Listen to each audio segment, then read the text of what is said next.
I mean, the story up to this point is fascinating. You know, all the hardship, all the hustle to get to where you are. You talked about the day you were clicking, everything was feeling right. You crossed the line, you're world champion. What are those next 48 hours like? Phone calls. A lot of phone calls. A lot of phone calls. What, fighting off money? Yeah, it's a bit of it's a good story, and I'll say it because it's not with time passing under the bridge. Water's passed under the bridge now. I think it's all good, and I understand it's business is business. But my 2019 season wasn't great, and I was kind of the flagship, or supposed to be the flagship for Trek. That was kind of how it was sold to me on the phone when I first signed. Charlie Harrison actually turned up kind of out of the blue and smashed it. Like, to me, I didn't really know the guy, but 2019 third place at the first round, like, he got us rolling good. And then the whole team, I had moments, but I had gotten injured in Red Bull Hardline in 2018, had a grade 5 AC separation, had to get surgery that winter. Oh, so hip. Yeah, I came into 2019 like just not really firing, whole new bike, tyres, wheels, brakes, whole new surroundings, the whole like overwhelming emotion of factory team, you know, you're one of the guys now, the expectation started coming out, and I could feel it, and it took me a while to get through it. So coming into 2020, I'd kind of gotten through that sort of stuff, but there was no racing. So Trek, where my contract was 1+1, so 2020 was the end of my year. I was in a contract year, and I knew that. And I shot an email about halfway through the year and was like, "Can we discuss my contract? Like, I'm really happy here. I want to stay. Like, I just want to re-sign for what I've signed for." Mm-hmm. And they basically kind of was met with death ears, like no reply. So I was like, right, that's interesting. And then I tried again, no reply. So I messaged somebody else through Trek and was like, can you just tell me why I'm not getting any response here? Like, I've obviously not got the results that you were expecting, but maybe we could just sign for less. Like, I was on good money anyway, so I'm okay to take a drop. Like, my results maybe, no, he's basically just waiting to see what you do at World Champs. Wow. So I was like, right, okay, so now I need to go and look for a job. So the weeks leading up to World Championships, I actually tested the Prime bikes in Schladming the week before Worlds. Yeah.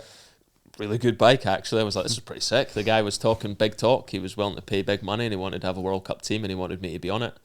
I was reaching out to a few other teams, and I didn't really have anything locked in. Anyway, turned up to World Champs that week, like I said, just happened. World Champion. So walking through the pits after that, every manager ever, like, every brand, you don't realise that actually happens. Like, absolutely, instantaneously that happens. You know, managers and people, some people that have never even spoke to you before, coming up to you like, now the sun shines out your bum, as they say. You know, it's like, and I saw it. I was mature enough, and my dad had warned me about this. Like, everybody will want a piece of you when you're doing well, and when you're not doing well, you'll be dropped like a stone, and you need to be prepared for that. And remember, when you're being dropped like a stone, the ones that are still there for you, sort of thing. So.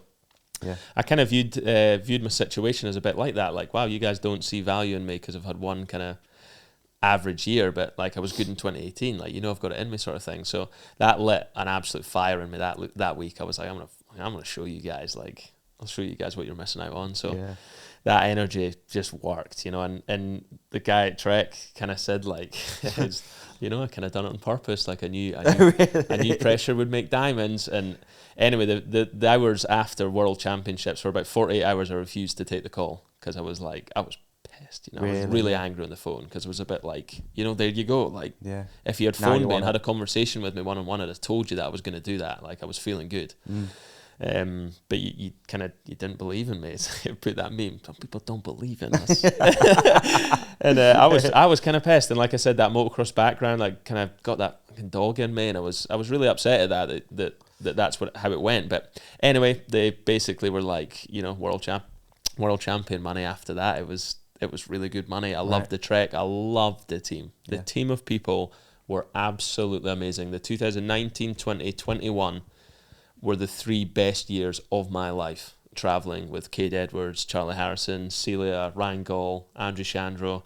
Ethan was there, Chandro. Like, the laughter was ridiculous. I didn't even have to train my abs because I just laughed. You know, it was like, it was that good. You know, it was perfect. So, yeah, eventually I phoned him and sucked it up a little bit and was like, yeah, okay, I do want to stay here. I really like it. So, Wow. I ended up signing what was just a dream contract, like a go home and sit for a month just staring at the wall like, oh my God, this is crazy type of deal. And then of course all the videos and podcasts and news articles and like it got pretty hectic seeing all that, and being the only guy in Scotland to have won an elite world title was one thing that was massive. And then I didn't realise, but I was the only guy at the time for Trek World Racing to have an elite world title for the elite male on their bikes, which is insane. I had no idea. With all the years they had been racing, they had never done it. And of course, Aaron Gwynn's like tried for so long and should have won multiple, but never got it.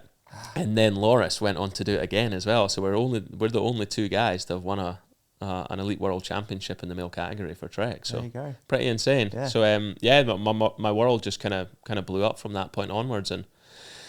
And honestly, in all honesty, it only really went downhill after 21. The momentum carried all the way through into 21. I was going to ask you about the next race. Yeah. That was the next race was insane. Maribor. Pissing rain. One qualifying by like 3.5 seconds or something. It was like the biggest margin. Was that the gold bike? No, that was the next gain year. Okay, yeah, that was still I don't even know what bikes we had there. I think it was still the old session, the like not single pivot, but like it was single pivot, but the low no high pivot sort of thing. Yeah.